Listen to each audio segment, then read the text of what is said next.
Au cœur de la capitale algérienne, celle par qui Alger était la Blanche, la Casbah, la citadelle en arabe. Le premier noyau urbain de la ville d'Alger depuis la haute antiquité, comptoir phénicien au IVe siècle, forteresse ottomane, cœur de la résistance pendant la guerre d'indépendance, puis cache des islamistes durant la décennie noire des années 90. La vieille ville, 15 siècles après sa création, a perdu de sa superbe. Usée, insalubre, le délabrement, criard, poignant. La Casbah d'Alger est menacée de mort.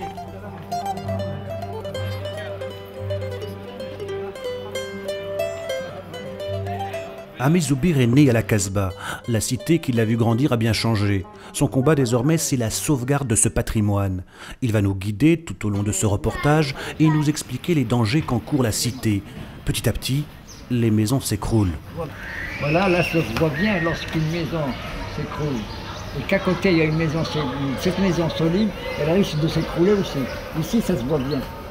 Dans le temps, la Casbah était une cité attractive. Aujourd'hui, c'est une cité répulsive. Les gens, quand même, en ont marre d'habiter des maisons, des toits qui leur tombent sur la tête. Hein.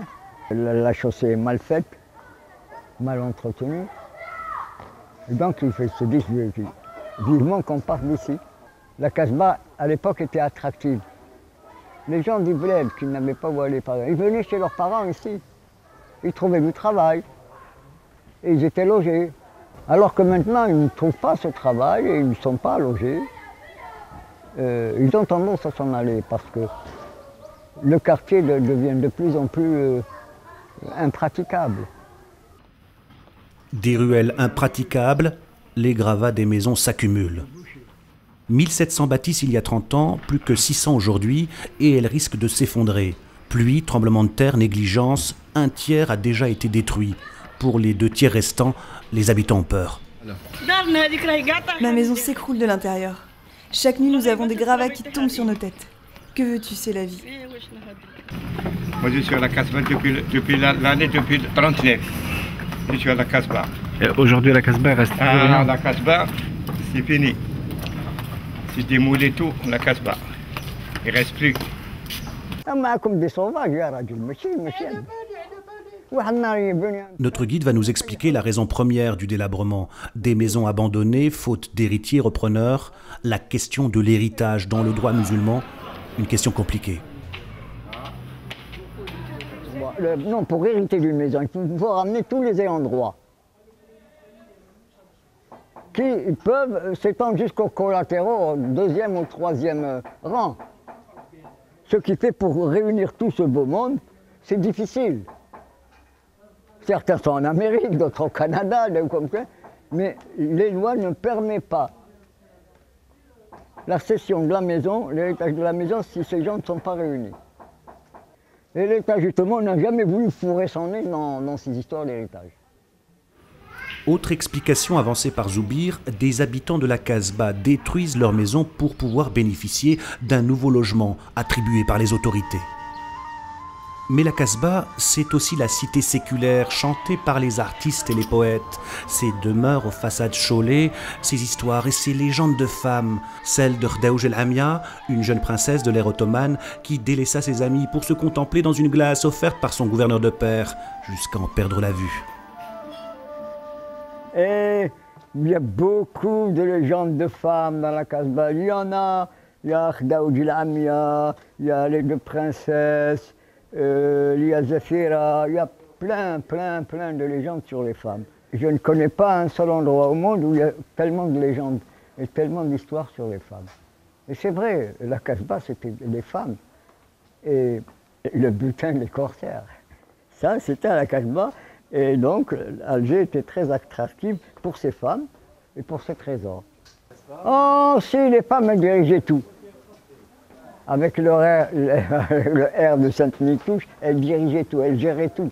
D'ailleurs, même à une époque récente, quand il s'agissait de mariage, d'alliance, tout ça, c'est elle qui gérait tout.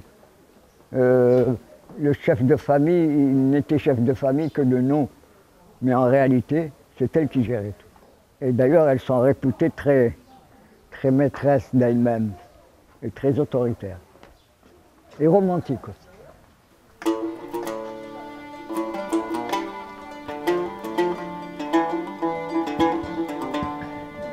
Il y y a moyen d'art. Il était une fois la Casbah à l'intérieur de ces maisons.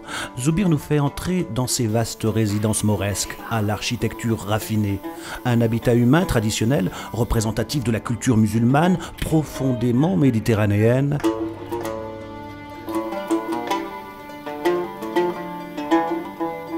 Des bâtisses qui possèdent toujours une vue sur la mer, grâce à leurs terrasses. La lumière est généralement apportée par une fenêtre qui donne sur la rue ou par le patio.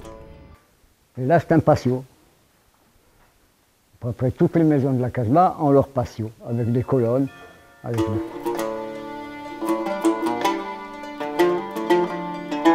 Ici, le propriétaire a rénové l'intérieur de sa maison, avec ses propres deniers.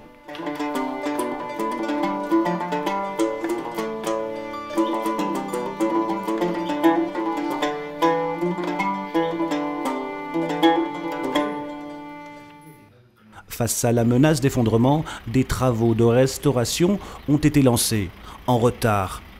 Dans les années 90, l'Algérie était plongée dans les affres du terrorisme. La Casbah n'était pas une priorité.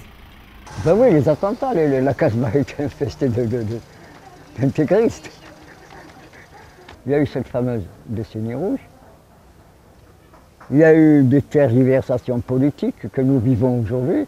Et qui va penser à la restauration? L'État doit fourrer son nez là-dedans. Parce que moi, je considère l'État comme copropriétaire de ces maisons. À partir du moment où elles ont été classées patrimoine national, puis patrimoine universel, l'État est copropriétaire. Moralement, il a son mot à dire. Il faut réhabiliter les anciens matériaux. Justement, le mortier traditionnel. Il y a beaucoup de spécialistes ici, même en Algérie, qui connaissent le mortier traditionnel, les mortiers en terre. C'est un mélange de terre et de chaux. Je pense que ça doit être restauré avec des matériaux traditionnels, comme la brique pleine, par exemple. Donc, est-ce qu'il y a des architectes en Algérie? Oui, il y en a. Est-ce qu'il y a des architectes algériens qui connaissent le style de la Casbah? Oui, il y en a. Pourquoi qu'on ne les mobilise pas? Puisqu'on a donné de l'argent. L'État a ouvert un budget pour la Casbah. Sinon, si on nous laisse faire ce qu'on veut, ça ne va plus être une restauration. Ça va être une mutilation. Les autorités algériennes ont décidé de réagir. Elles prévoient de lancer la première opération de restauration de grande envergure pour 323 maisons. C'est le plan de sauvegarde de la Casbah, un plan doté de 600 millions d'euros. Symbole de la nation algérienne, la citadelle millénaire attend son sauveur.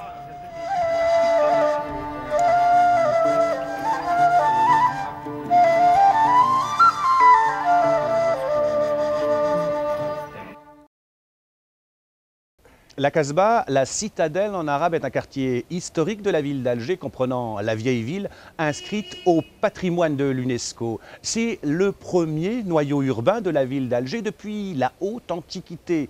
Comptoir phénicien, forteresse ottomane, centre de la résistance pendant la guerre d'Algérie et cache des islamistes pendant la décennie noire des années 90. Aujourd'hui, la Casbah d'Alger est en danger et se meurt faute d'entretien. Derrière des murs lépreux, ce sont de véritables joyaux d'architecture mauresque qui périssent lentement.